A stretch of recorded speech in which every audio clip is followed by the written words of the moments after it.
Hello my dear student, स्वागत है आपका इस नए वीडियो में। इस वीडियो में हम लोग पढ़ने वाले हैं प्रश्नावली 3.2 कक्षा 10वीं मैथ, प्रश्न संख्या पहला का दूसरा। पिछले वीडियो में हमने प्रश्न संख्या 1 को पढ़ा था, इस वीडियो में हम लोग प्रश्न संख्या 2 को पढ़ेंगे। तो आइए सबसे पहले हम लोग प्रश्न को पढ़ते हैं। 5 पेंसिल तथा 7 कलमों का मूल्य 50 रुपया है। यानी कि 5 कलम और 7 पेंसिल अगर कोई खरीदता है तो दोनों का जो मूल्य जोड़ कर है वो कितना रुपया है? 50 रुपया। जबकि 7 पेंसिल और 5 कलमों का मूल्य 46 रुपये। एक पेंसिल का मूल्य तथा एक कलम का मूल्य क्या कीजिए? ज्ञात कीजिए। और ये प्रश्न में और एक बोल रहा है कि उसको ग्राफीय विधि से हल करके ज्ञात करना है। ठीक है, तो यहाँ पे देखिए, यहाँ पे हम सबसे पहले दो चीज़ों के बारे में बात करेंगे। एक हमारा कलम है और एक हमारा पेंसिल, एक हमारा कलम है। यहाँ पर दो चीज़ों का बात किया गया है। तो सबसे पहले हम कलम के मूल्य को मान लेंगे और पेंसिल के मूल्य को मान लेंगे, क्योंकि दोनों का मूल्य निकालना है तो हम लोग मूल्य लास्ट में निकाल सकते हैं। तो सबसे पहले अगर हल में हम लोग देखना चाहें तो क्या करेंगे? माना कि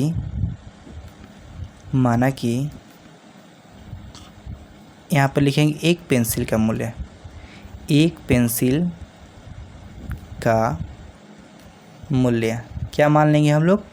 100 रुपया मान लेंगे। ठीक है, उसके बाद देखिए यहाँ पे उसी प्रकार एक पेंसिल का माने, उसके बाद हम मान लेंगे एक कलम का मूल्य। एक कलम का मूल्य क्या मान लेंगे हम लोग? y रुपया मान लीजिए। ठीक है, यहाँ पर हमने पेंसिल का मान लिया, क्योंकि एक पेंसिल का और एक कलम का मूल्य जब तक हम नहीं मानेंगे तब तक हमारा 5 पेंसिल 7 कलम 7 पेंसिल 5 कलम का मूल्य नहीं निकलेगा। ठीक है, तो यहाँ पे देखिए एक समीकरण अब हम बनाने शुरू करेंगे। ठीक है, अब कैसे बनाएंगे? तो सबसे पहले हमने पेंसिल और कलम का मूल्य मान लिया और अब सवाल को पढ़ेंगे। तो यहाँ पर लिखेंगे सबसे पहले हम लोग प्रश्न से, क्योंकि प्रश्न के अनुसार हम चलते कि प्रश्न में क्या बोल रहा है। देखिए 5 पेंसिल, एक पेंसिल का मूल्य 100 रुपया है, तो 5 पेंसिल का मूल्य क्या होगा? तो 5 से गुणा हो जाएगा, तो क्या हो जाएगा? 5x। अब देखिए 5 पेंसिल और 7 कलम का जो मूल्य जोड़ कर कितना है? 50 रुपया। तो हम यहाँ पर प्लस देंगे। यहाँ पर एक कलम का मूल्य y रुपया, तो 7 कलम का मूल्य क्या होगा? 7y। ठीक है, बराबर 50। इसको मान लेंगे समीकरण फर्स्ट। ठीक है, अब देखिए फिर लिखेंगे पुनः प्रश्न से। फिर पुनः प्रश्न से क्या लिखेंगे? तो यहाँ पे देखिए 7 पेंसिल, तो एक पेंसिल का मूल्य x, तो 7 पेंसिल का मूल्य 7x प्लस 5 कलम, तो एक कलम का मूल्य y रुपये, तो 5 कलम का मूल्य 5y बराबर क्या हो जाएगा? 46। यहाँ पे इसका समीकरण 2। अब इन दोनों का क्या करना है? हमको हल करके ग्राफ खींचना है। तो देखिए हल करके कैसे ग्राफ खींचेंगे? तो यहाँ पे लिखेंगे हम लोग ग्राफीय विधि से हल। सबसे पहले हम लोग पहला समीकरण 5x प्लस 7y बराबर 50, उसको उतार लेंगे। अब देखिए इसको पहले हल करना पड़ेगा, उसके बाद हमें मान रखेंगे। तो सबसे पहले देखिए 5x का 5x इधर रहने दीजिए, 50 का 50 यहाँ पर उतार दीजिए, माइनस 7y है तो 7y यहाँ पर लिख देंगे। उसके बाद 5 में x में बीच में क्या है? इंटू का साइन है, तो ये हो जाएगा x बराबर 50 माइनस 7y बराबर 5। यहाँ पर गुणा में है तो नीचे क्या आ जाएगा? बटा में आ जाएगा। तो इस प्रकार से हमारा ये समीकरण रेडी हो गया। अब हम क्या करेंगे? इस समीकरण में y का मान रखेंगे तो हमको x का मान प्राप्त होगा।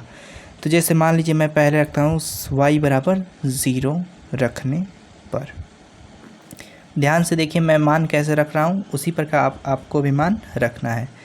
तो यहाँ पर हो जाएगा x बराबर 50 माइनस 7 इंटू 0 बटे में 5, फिर 50 माइनस 7 में 0 से होगा तो 0 हो जाएगा, बटा में 50।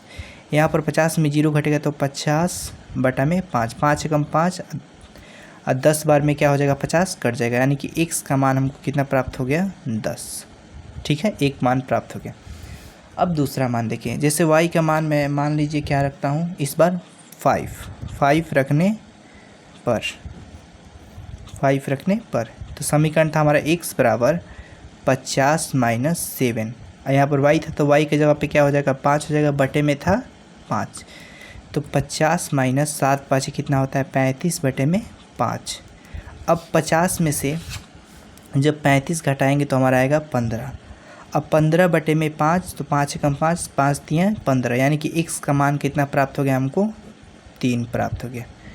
ठीक है, अब एक मान आप चाहें तो और रख सकते हैं। तो देखिए यहाँ पर एक मान हम और रख लेंगे, हमारे मन के ऊपर डिपेंड करता है।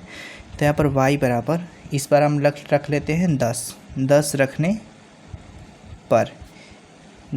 पर तो यहाँ पर x बराबर 50 माइनस 7 इंटू 10 बटे में 5। तो 50 इंटू 7 में 10 से गुणा हो तो 70 हो जाएगा बटे में 5। अब देखिए 70 में से 50 जाएगा तो 20 होगा, लेकिन 70 का चिन्ह माइनस है तो माइनस हम यहाँ पर क्या करेंगे, लिख देंगे, क्योंकि बड़े अंक का चिन्ह क्या कर दिया जाता है, लिख दिया जाता है। बटे में 5, 5 कम 5, 5 का 20, यानी कि -4। x का मान कितना प्राप्त हो गया, 4। अब इसका हम क्या करेंगे, हम लोग यहाँ पर एक आलेख, सबसे पहले एक आलेख खींचेंगे।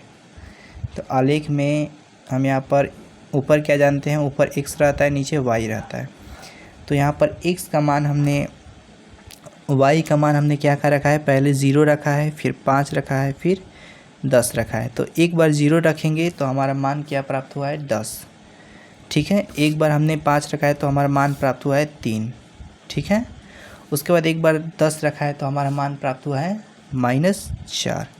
तो ये तो हमारा पहला समीकरण का ग्राफ है। ठीक है, तो आइए सबसे पहले हम अब दूसरे समीकरण को क्या करते हैं, हल करते हैं। ठीक है, तो यहाँ पे हम क्या करेंगे, दूसरे समीकरण को लिख लेंगे सबसे पहले।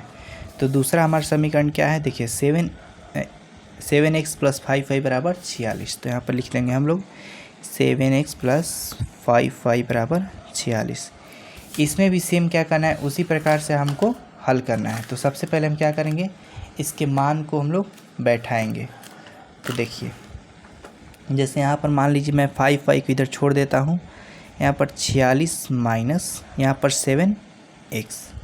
ठीक है, उसके बाद क्या करेंगे हम लोग, यहाँ पर y बराबर 46 माइनस 7x बटे में, यहाँ पर 5 इसके बटे में आ जाएगा। ठीक है, अब देखिए x का मान रखेंगे तो हमको y का मान क्या होगा, प्राप्त होगा। तो x बराबर, सबसे पहले मैं मान लीजिए क्या रखता हूँ, 3 रखता हूँ।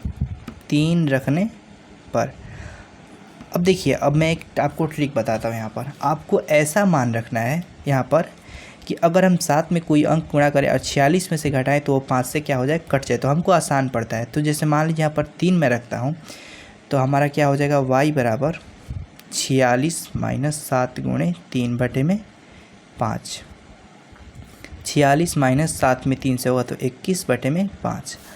अब यहाँ पर 46 में से 21 जाएगा तो कितना होगा, तो आप कहेंगे कि यहाँ पर 25, यानी 25 बटे में, देखिए 25 आ गया। अब 25 जो है 5 से क्या हो जाएगा, आराम से कट जाएगा। तो इसलिए हम ऐसा मान रखेंगे कि हमारा क्या हो जाए, मान जो है आसानी से कट जाए। ठीक है, अब देखिए जैसे मान लीजिए मैं x का मान क्या रखूँगा, -2 रखूँगा। 2 रखने पर, अब देखिए 2 रखने पर क्या होता है, -2। तो यहाँ पर y बराबर 46 माइनस 7 इंटू -2 बटे में 5। तो 46 यहाँ पर देखिए माइनस माइनस क्या हो जाएगा, प्लस हो जाएगा। 7 दूना कितना होगा, 14। उसके बाद 5। अब इसको हम जोड़ेंगे तो कितना आएगा, तो हम इसको जोड़ेंगे 46 और 14 को, तो हमारा 60 आएगा, जो कि 60 5 से आसानी से कट जाएगा 12 बार में। तो यानी कि y का मान कितना प्राप्त हो गया हमको, 12। ठीक है, उसी प्रकार एक और मान हम रखेंगे। जैसे मान लीजिए x बराबर 8 रखने पर, आप कोई भी मान रख सकते हैं, उसमें कोई दिक्कत नहीं है। तो हमारा समीकरण क्या है, देखिए समीकरण y बराबर 46 माइनस 7 इंटू 8 बटे में 5। तो 46 माइनस 7 में 8 से गुणा होगा तो कितना होगा, यानी मल्टीप्लिकेशन होगा तो कितना होगा, 56 हो जाएगा। ठीक है, अब उसके बटे में हम क्या देंगे, 5 दे देंगे। अब 46 में से 56 जाएगा तो माइनस का 10 बचता है और नीचे बटे में 5 बचता है। तो 5 एकम 5, 5 दूना 10, यानी कि -2। तो y बराबर कितना आया हमारा, -2। अब क्या करेंगे, हम एक आलेख खींचेंगे। तो यहाँ पे एक आलेख खींचेंगे सबसे पहले, बटे में जैसे x, यहाँ पर y। ठीक है, अब देखिए हमने किसका x का मान रखा है, तो एक बार x में हमने क्या रखा है, 3 रखा है, एक बार 2 रखा है -2, एक बार 8 रखा है। उसके बाद तो हमको मान प्राप्त होता है, 3 रखेंगे तो 5 प्राप्त होता है, -2 रखने पर 12 प्राप्त हुआ है, और 8 रखने पर -2 प्राप्त हुआ है। तो इस प्रकार हमारे दोनों समीकरण का मान यहाँ पर अलग अलग क्या हुआ, प्राप्त हुआ। ये समीकरण फर्स्ट, यहाँ पर समीकरण सेकंड। तो आइए ग्राफ पेपर का इस्तेमाल हम लोग करते हैं। तो यहाँ पे देखिए, यहाँ पे हम ग्राफ पेपर का इस्तेमाल करेंगे क्वेश्चन नंबर 2 के लिए। यहाँ पे देखिए, यहाँ पर आपको दोनों में मिलाना है। यहाँ पर x में किस प्रकार से मान है 10, 3, -4, 3, 2, तो यहाँ पर हम 2 का अंतराल लेंगे तो हमारा ग्राफ जो है वो बहुत ही अच्छा बनेगा और छोटा सा में बन जाएगा। तो 2 का अंतराल हमने लिया है। यहाँ पर देखिए 2 में इधर है, 2 में इधर, 2 में ऊपर, 2 में नीचे है। तो x डैश y डैश यहाँ पर ग्राफ का सिंबल है। उसके बाद हम क्या करेंगे, देखिए आते हैं समीकरण फर्स्ट में। समीकरण फर्स्ट में x का मान कितना है 10 है, y का मान 0। तो यहाँ पर x का मान देखिए, x में यहाँ पर 10, y का मान 0। तो यहाँ देखिए x के मान पहले हम लोग खोज लेंगे तो 10 है और y का मान यहाँ पर 0। तो यहाँ पर यहीं पर हो जाएगा, ठीक है, यहाँ पर हो जाएगा 10 - 0। उसके बाद सेकंड है x का मान 3, y का मान 5। तो यहाँ पे देखिए 2 और 4 के बीच में यहाँ पर 3 होगा, ठीक है, और 3 और 5 बोल रहा है तो 3 यहाँ पर और ऊपर 4 के बाद यहाँ पर 5 होगा, ठीक है, क्योंकि 4 और 6 के बीच में क्या होता है 5 होगा। हमने जैसे अंतराल लिया है उसके हिसाब से, और यहाँ पे हम लोग लिख देंगे 3,5। उसके बाद -4, 10। तो देखिए -4 x में इधर है और 10 ऊपर है यहाँ पे, तो इसके सामने सुजान पर क्या करेंगे हम लोग -4, 10 को लिख देंगे और इसको हम क्या करेंगे एक सीधी रेखा से यानी सीधी लाइन से इसको ऐसे अच्छे से स्केल रख कर इस प्रकार से इसको यहाँ पर मिला देंगे, ठीक है। यहाँ पे थोड़ा निकल गया, यहाँ पर इसको नहीं लेना है, यहाँ पर इसको सीधी रेखा से क्या करेंगे मिला लेंगे। उसके बाद समीकरण को लिख देंगे। तो हमारा पहला समीकरण था 5x + 7y = 50, ठीक है, समीकरण फर्स्ट। अब आते हैं समीकरण सेकंड की तरफ। देखिए समीकरण सेकंड में जो हमारा मान है x में 3 है, y में 5। तो x में यहाँ पर देखिए 3 और y में 5, यहाँ पर पहला मिल गया हम लोग का मान। दूसरा है x में -2 और y में 12। तो x में यहाँ पर -2 और यहाँ पे y में क्या है 12। तो y में ऊपर देखिए कहीं पे 12 यहाँ पे होगा, ठीक है। तो -2, 12। उसके बाद x में बोल रहा है, देखिए आगे देखते हैं, x में 8 और y में -2। तो x में यहाँ पर 8 है और यहाँ पे -2 है। तो देखिए यहाँ पर x में 8 -2 यहाँ पे हो जाएगा, तो 8 - 2, ठीक है। अब इसको क्या करेंगे सीधी रेखा लाइन क्या करेंगे मिला देंगे। तो देखिए यहाँ से ऐसे इसको रखेंगे और यहाँ ऐसे अच्छे से इसको मिला लेंगे, ठीक है। अब देखिए दोनों का कटान बिंदु यहाँ पर प्राप्त होता है, ठीक है। तो हम लोग का पूछ रहा था क्वेश्चन में एक कलम का मूल्य और एक पेंसिल का मूल्य। तो सबसे पहले यहाँ पर कटान बिंदु में देखिए x का मान 3 है और y का मान 5 है।